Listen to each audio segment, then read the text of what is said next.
Olá, eu sou Dora Kramer e esse é o nosso videocast de todas as semanas, Não É Bem Assim.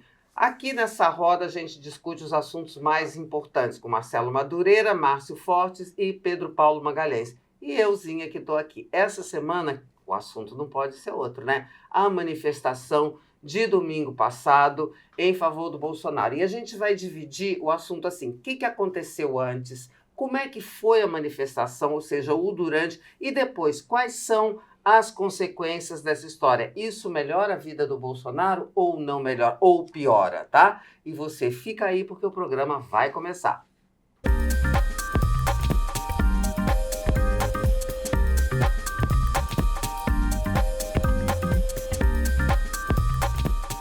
Bom, vamos começar então os preparativos, né? O que aconteceu no preparativo como é que foram os preparativos e por que, eu acho, não sei se vocês concordam, por que aquele negócio foi tão grande?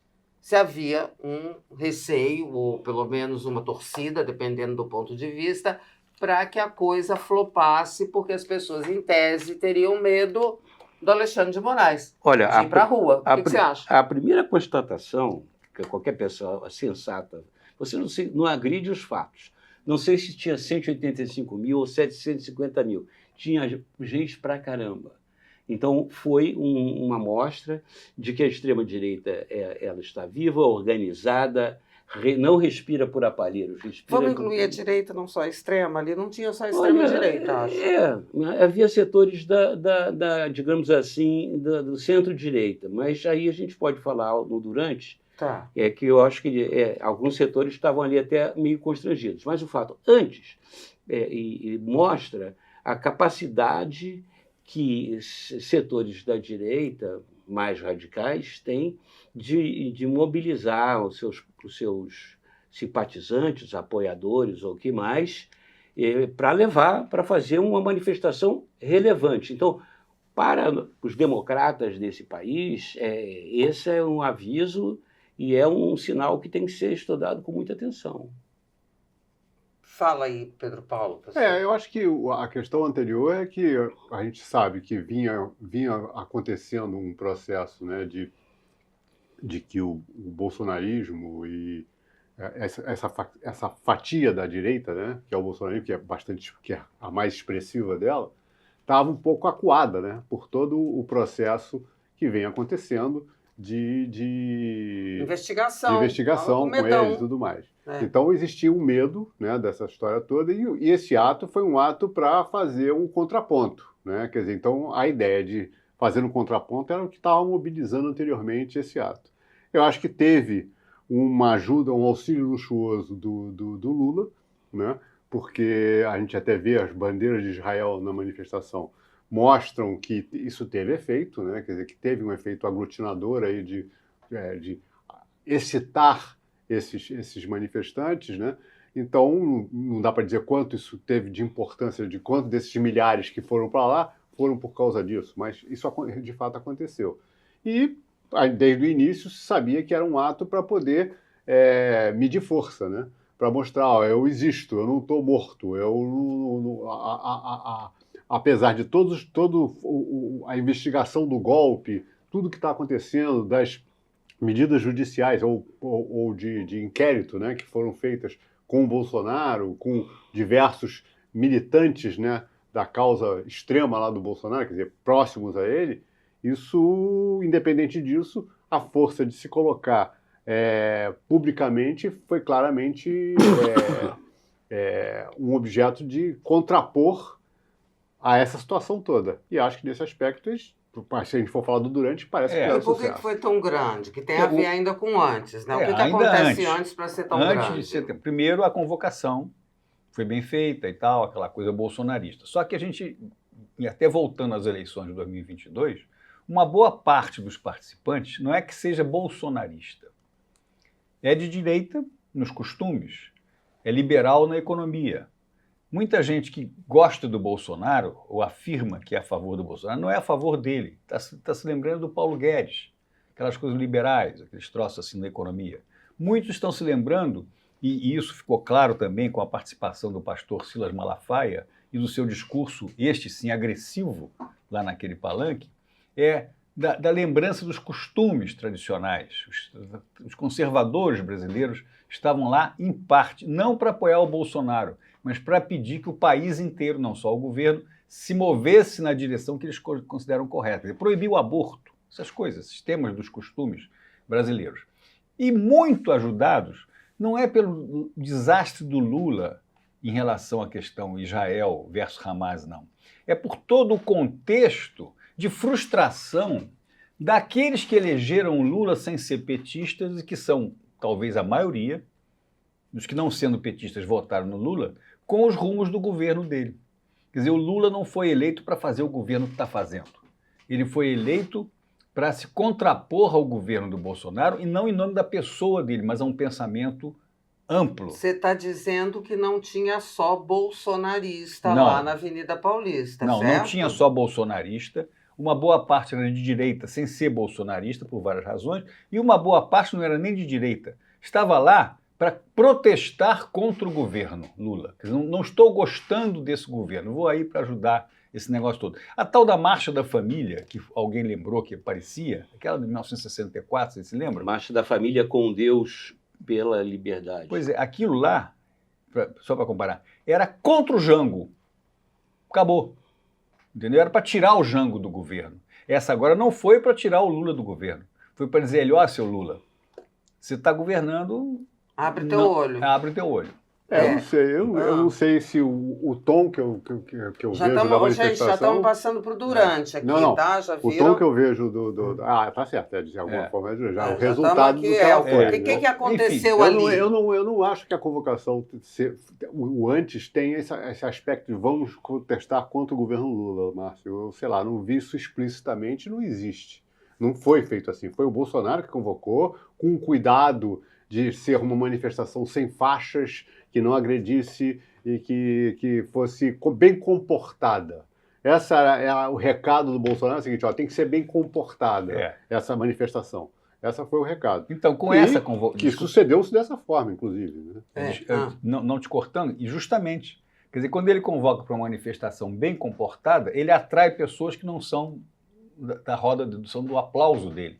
Atrai pessoas que estão lá, eu vou lá porque eu quero mostrar para o governo Lula que o governo dele não pode ser petista. Tem que ser aquilo para o qual nós, a maioria, votamos para ele ser presidente.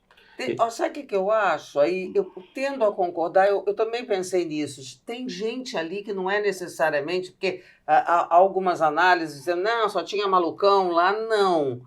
Também concordo que não tinha crianças. Só malucão, sabe? Mas sabe que isso mostra, se é verdade a nossa constatação, porque eu concordo com você, então o Lula não soube ampliar, não soube conquistar esse pessoal que votou nele, primeiro, que votou por uma conveniência ocasional, e aquela outra margem ali que votou no Bolsonaro, mas que poderia até vir para o lado do governo, caso o governo tivesse ampliado a sua maneira de encarar o país. Eu acho que foi uma manifestação bolsonarista, do bolsonarismo, e que ali, a princípio, a intenção do Bolsonaro e o seu entorno era justamente como no xadrez, você fazia uma jogada, o rock. O xadrez era um jogo que existia antigamente, antes do computador. Aliás, o computador ganharam tanto do xadrez que acabou com o xadrez. Não acabou nada. Bom, enfim. Campeonatos internacionais mas não tem mais campeonato mundial para ver, que o melhor é o IBM. Agora, tem uma jogada no xadrez, no rock, né, que você troca o rei de posição com a torre, no sentido de você fazer uma manobra defensiva, preventiva. E eu senti assim, Bolsonaro assim, meio, entre aspas, acuado. O Bolsonaro jogando com as pretas, né, na defensiva, e querendo mostrar alguma força, porque do jeito que as investigações vão indo, e que os processos vão caminhando e tal, ele vai acabar preso.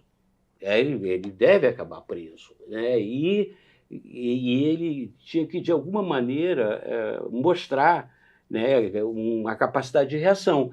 E isso se travou também, e se mostrou também, no conteúdo dos discursos, principalmente do discurso dele, mas isso já é. Pois é, o que você achou? Não, é o Durante. Nós já estamos no Durante, Marcelo. Eu acho que o Bolsonaro ele surpreendeu com um discurso, digamos assim, entre aspas também, tudo com muitas aspas, apaziguador, né? Seria o Bolsonaro, o Jair, Paz e Amor, pedindo anistia, não foi bem assim, o golpe, não houve tentativa de golpe, muito embora ele mesmo, no discurso dele, reconheceu que tinha as minutas lá de posse dele. Que, em vez de estarem no lixo, estava na mão do presidente da República. Exatamente. Quer dizer, não só que ele teve conhecimento, que ele estava à frente das coisas, né? Mesmo porque não cabe você pedir anistia se não houve um crime que justificasse uma punição para ser anistiada. Então, por parte do Bolsonaro, houve uma mudança radical no discurso dele, não foi um discurso baseado no ódio e tal. Para isso ficou para o Silas Malafaia. Fazia parte do policial mal, ficou para o Silas Malafaia. E a parte da boazinha ficou para Michele Bolsonaro, que fez um discurso, mostrou grande capacidade de comunicação. Não vou aqui, veja bem, da forma. O conteúdo do discurso foi execrável, né? Um combate à democracia laica, né? Mas ele tem efeito, isso que você quer dizer. Ele claro, tem rebatimento. No geral tem um efeito. Então, a Michele ali, ela se coloca como uma atriz relevante no Sem político? Sem dúvida, foi o melhor discurso de todo o dia. Melhor em que sentido, Márcio? O que levou à emoção. Foi o que falou com a alma, para a alma das pessoas.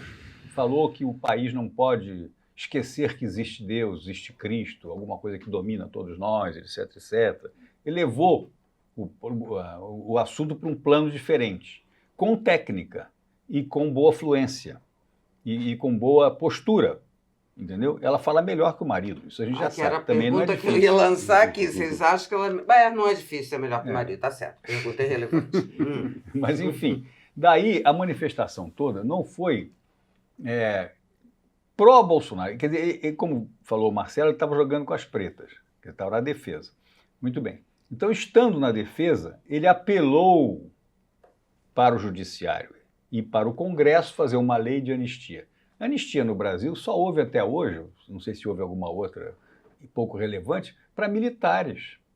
Militar que fez a revolta do Jacarepaguá, se lembra? O negócio do Juscelino e etc. São coisas que não tem. Houve a anistia, a grande anistia de 1979, ampla, geral e irrestrita, não é? Para todos os crimes cometidos nos 20 anos de governo militar. Super negociada com uma atmosfera favorável àquela anistia, né? Para fazer o quê? Uma transição. Nenhum desses fatores hoje tem em cena, né? Pois é, não tem. A ampla, geral e irrestrita na época foi uma grande discussão, que todo mundo queria fazer a anistia. Mas uma parte relevante dos que tinham essa decisão queria não anistiar os crimes de sangue. Anistiar os crimes que eles chamavam de políticos, mas não anistiar quem tivesse matado gente. É mais complicado, não é simplesinho assim, né? Fazer uma anistia. Você tem alguma coisa que te chamou a atenção, Pedro Paulo, lá na manifestação em si? Bom, a primeira coisa que chamou a atenção foi a não existência efetivamente de faixas. Ou seja, ele foi atendido. Ele foi atendido. E, portanto, teria sido atendido e poderia ter evitado o Rio de Janeiro. Exatamente. Ele foi atendido num chamamento que é difícil. Eu já vi a esquerda chamar atos e pedir para não levarem bandeira vermelha e vai bandeira vermelha a rodo. Então isso eu já vi acontecer, os atos que são mais amplos, não tragam bandeira vermelha. Você vai ver, tem bandeira vermelha muita, né? Isso denota liderança? Acho que denota liderança e denota também uma outra coisa, uma posição dos próprios participantes de receio com o que vai acontecer, receio com como vão ficar as coisas. Quer dizer, eu acho que a atitude do Supremo, todo esse processo e toda essa investigação que está sendo conduzida, está tendo efeito em o pessoal botar a barba de molho, quer dizer, não ir além de um determinado limite, o que antes parecia que não tinha limite. Na hora que ele vai, em 7 de setembro, mesmo sendo presidente, e chama um ministro de canalha no meio da Avenida Paulista, quer dizer, isso é falta de limite, né? Que existia antes e agora tem limite. A outra questão que é quando ele pede a anistia, quando ele fala da anistia, é uma distorção, é assim uma fabricação, né? Por quê? Os que foram condenados a penas muito severas. Penas muito severas pede para diminuir a pena, mas não para anistiar. Se eles foram condenados, eles efetivamente depredaram. Ele tem eles pouco efetivamente recurso fizeram. de defesa, né, Pedro exatamente. Paulo? Então recorre a qualquer coisa. Exatamente, eu sei, mas eu estou tempo fazendo a avaliação do que foi falado vis-à-vis o que é o fato em geral. E coloca a anistia, lá, lógico que já tem uma visão da tradição de anistia de golpes. Esse caso não é a anistia de um golpe, porque o golpe não aconteceu, né? Então ele acabou sendo... Não aconteceu, não houve adesão militar, uma opção de coisas que deveriam acontecer não aconteceram, e começando por ele mesmo, que não tomou atitude, pelo que a gente conhece da história, que os militares que diziam que poderiam aderir, era a condição que ele assinasse a tal medida que ele chama dentro das 4 linhas, né? Porque fazer estado de sítio, porque isso é constitucional. Ora, constitucional dentro de condições, não constitucional porque está escrito na condição que existe, então, se você fizer, é legal. Não é bem assim, né? De jeito nenhum é bem assim. É só uma observação, quer dizer, no dia 8 de janeiro de 2023, o Congresso, o Supremo e o Palácio do Planalto foram invadidos e depredados. É um fato. Não interessa se a motivação era golpista, ou se era arruaceira, ou se era irreverente apenas e tal. Mas houve um fato. Aquelas pessoas que estão sendo condenadas foram condenadas por um processo. O processo tem fotografia da pessoa depredando, tem o próprio falando, estou aqui, beleza, sentar na cadeira do senador e tal, aquela gracinha, depois cortar com canivete a cadeira do senador, essas coisas. Isso é um crime. Não é um ato político, é um crime. Bom, em nome desse ato político é que não teve faixa em grande parte, concordo com você. O sujeito não quer ser fotografado carregando uma faixa, fora Alexandre de Moraes. Morra Alexandre de Moraes. Fotografado, vai ser processado. Até o 8 de janeiro a gente achava que não ia ser processado. Preso. Ficava uma gracinha aquele negócio assim, não é? Agora, essa manifestação do dia 25 agora, ele ao pedir a anistia para os pobres, a expressão dele, próprio na condenação que teve pelo Tribunal Superior Eleitoral. Então nós vamos seguir o Cássio na etapa de as consequências vêm depois. Eu só queria dar uma palhinha sobre ainda o durante. Eu achei curioso, por exemplo, a presença do Ronaldo Caiado, o governador de Goiás, e achei curiosa a participação do governador de São Paulo, Tarcísio de Freitas, né, que inclusive ele acho que foi de propósito, ele foi com uma camisa amarela, meio pálida, amarela meio sem muita convicção. E não era verde e amarela, não, era só amarela, uma polozinha lá, mas ele não tinha que ir muito. E durante o discurso final do Bolsonaro, o Bolsonaro meio que agarra ele pelo braço, e aí você vê que teve ali uma certa saia justa, né? Ou seja, ele estava... O Bolsonaro querendo abraçar ele, mas ele não estava muito afim de ser abraçado. E também a participação do prefeito, do candidato a prefeito de São Paulo, o Ricardo Nunes, que estava com uma camisa amarela, mas uma camisa sobre uma campanha de doação de animais.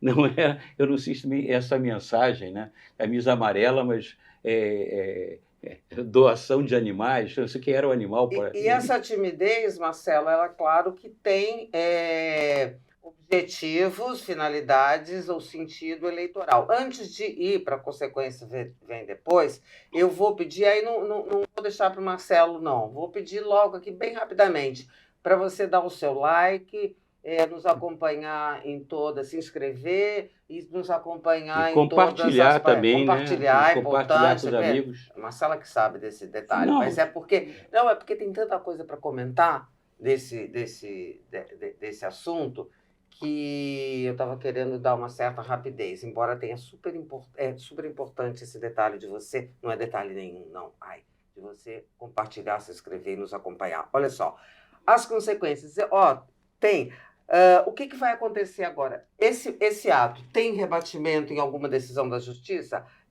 Tem consequência eleitoral? Marcelo estava dizendo aqui, notando a certa palidez da presença, né, Do Tarcísio, pelo e menos. de Ricardo Nunes ali em São Paulo.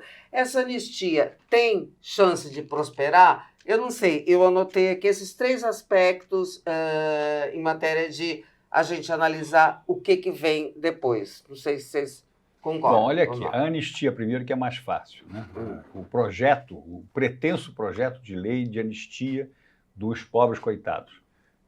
É remotíssima a possibilidade de aprovação. Nesse mesmo momento agora, está o Congresso votando a proibição das saidinhas. As saidinhas não são um favor aos presos que são convidados aí às suas casas no Natal. Ela é uma medida recuperadora, é para melhorar o criminoso, para que ele deixe de ser criminoso. Ele vai em casa, vê as crianças, volta para a cadeia e pronto. Então, o Estado espírita hoje é mais durão nesse sentido do que antes. E vai ser mais durão quando ficar demonstrado que a invasão da Praça dos Três Poderes não prendeu pobres coitados, prendeu criminosos que depredaram as sedes dos 3 poderes. Portanto, a anistia não vai para lugar nenhum, eu concordo, porque, enfim, está todo mundo vendo, aliás, que não cabe, tem. Né? Foi um negócio, como diz o Pedro Paulo, arma defensiva, né? Último recurso, né? Agora, a questão mais... Bom, aí sobra a justiça, que eu também acho mais simples, eleitoral eu acho que é mais complicado. Justiça, tem alguma consequência? A justiça eu acho que tem. Eu acho que tem? Eu acho que tem consequência, sim, porque ele foi depor na mesma semana, né, não falou nada. E o discurso dele admite que havia esse movimento.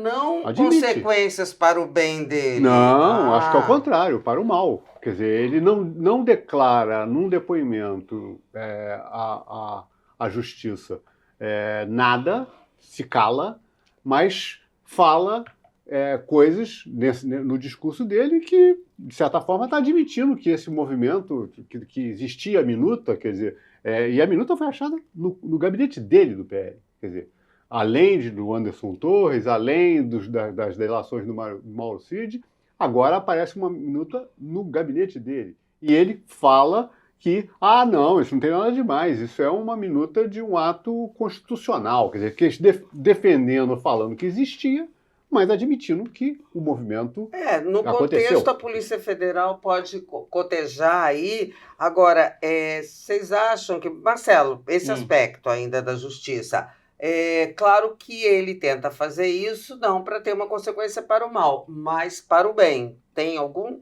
Eu acho que não. Para o bem dele, né? Claro, ele ao fazer uma mudança na forma de comunicação, né, no discurso, né, que agora é um discurso de conciliação. Ele prega a conciliação, e a conciliação começa justamente pela anistia dos depredadores do 8 de janeiro e, na consequência dele também, e outros militares e outras pessoas envolvidas com o processo. Quer dizer, na verdade, ele está tratando dos próprios assuntos. E eu creio que as evidências e as investigações não vão se deixar influenciar por esse tipo de discurso. Eu acho que tem uma outra consequência importantíssima, que é a vitimização do Bolsonaro.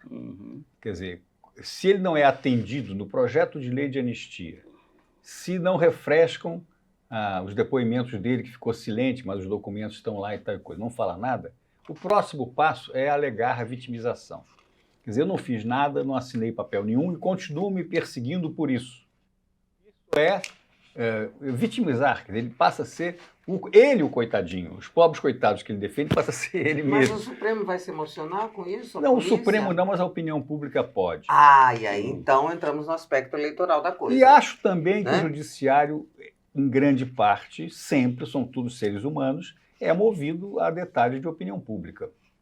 Vocês acham que vai ter... Qual é o efeito eleitoral disso? Olha, o efeito eleitoral que eu acho curioso é o seguinte: a partir da manifestação surgiram 2 novos nomes interessantes no palco da política, seja para 26, seja agora para 24, que tem 2 vagas para senador, né? A Michele Bolsonaro, Senador em 26, 24 prefeitos, certo. Michele e o Silas Malafaia.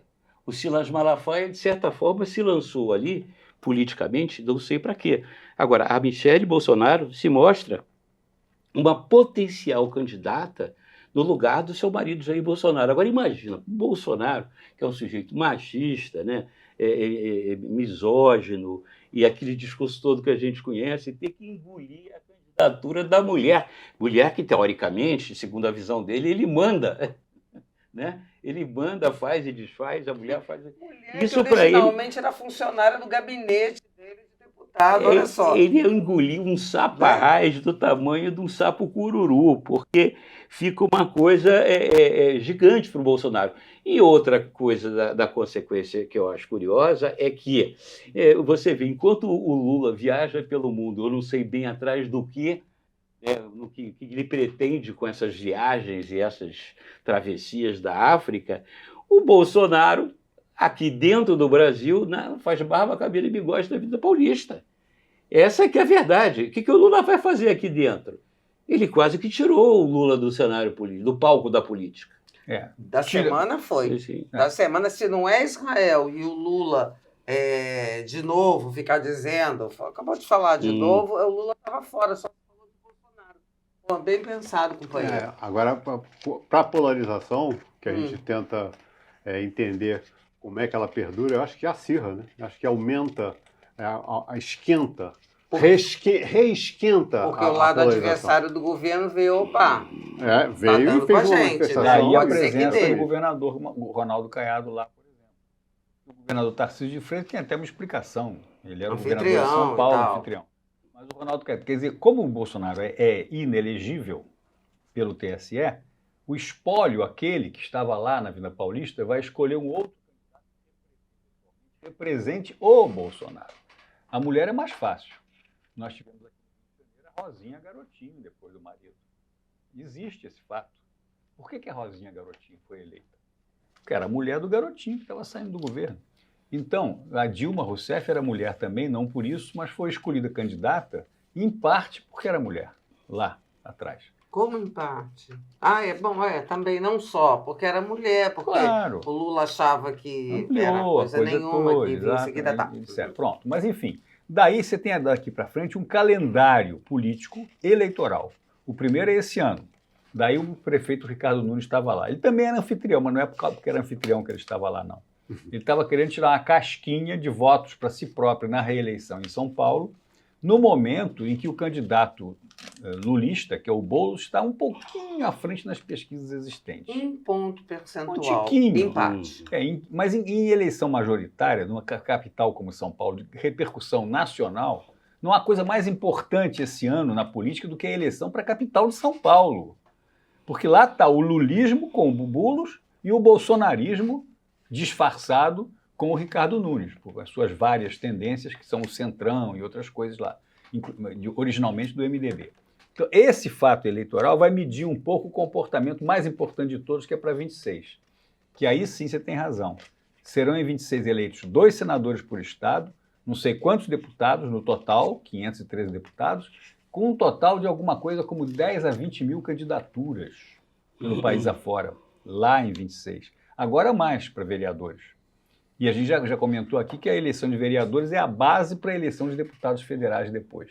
Então, a busca desse patrimônio eleitoral, em grande parte, o número, fora de propósito, de políticos naquele palanque, deputado daqui, dali, tal, senador, uma opção de gente, era visando votos e não o apoio ao Bolsonaro. Era tirar do apoio ao Bolsonaro algum benefício para si próprio na hora que fosse candidato à eleição. Claro que tem influência. Agora, estamos longe disso tudo. Quer dizer, tudo vai acontecer daqui para frente. Daqui para frente, a primeira coisa que tem que acontecer é o governo Lula tomar vergonha. Ser o governo que não é do PT. Quer dizer, o ministro do Trabalho não pode propor a volta do imposto sindical, por exemplo, como está fazendo. Não pode querer interferir na liberdade interessante de as lojas poderem abrir nos feriados, sábados e domingos. Eu acho que é uma coisa pior. é uma barganha para ceder em relação a uma hipótese de fechar as lojas que me deem o imposto sindical. Isso é maneira razoável de se negociar então alguma isso coisa? É petismo na veia. Uhum. Isso é petismo na veia. Mas contamina o governo que não é petista. Quer dizer, o presidente é do PT, mas o governo dele não é petista. Não deveria ser, porque não foi assim que se apresentou ao eleitorado. Então, esse comportamento ele pode modular daqui para frente para ter sucesso nas eleições seguintes, a desse ano e a de 2026. Não só na candidatura a presidente, mas nas várias candidaturas a deputados e senadores. Essa eleição, então, nunca a eleição da prefeitura, ela determina a eleição presidencial. A de Isso São é Paulo, um fato. sim. A de São Não, Paulo, sim. não necessariamente. O Geraldo Alckmin foi eleito governador e tinha ficado fora do segundo turno para prefeito. Nunca é. Dessa vez em São Paulo, principalmente, aí eu concordo com você. É alguma coisa que uma será consequência da outra. Acho isso. É uma amostra. E nisso, aquela gente toda, que é como o Marcelo falou, 180 mil, 600 mil, não interessa, era gente a dar com pau na Avenida Paulista. E aí, nesse sentido, aquilo tem um efeito, né? Tem uma consequências. uma demonstração de algo. Em Pronto, termos eleitorais, sem estou dúvida. falando. Sem dúvida, capacidade de mobilização. Talvez não determinante, mas é um, né? Eu fico, É uma sinalização. eu fico imaginando, né? Se, aliás, a nota do ministro Paulo Pimenta foi uma coisa lamentável, né? Uma visão, inclusive, infeliz. Ministro Paulo Pimenta é o ministro das comunicações. Do ministro das comunicações, comparando, inclusive, com o Grenal, que teve um Grenal no Dizendo domingo. que não viu. Quem não viu a nota era isso. Ele disse, não vi, eu estava ocupado vendo o Grenal. Encerra aí, Marcelo. Foi uma coisa de um desastre, assim, sem tamanho. Isso mostra como o governo está assim, desencaminhado.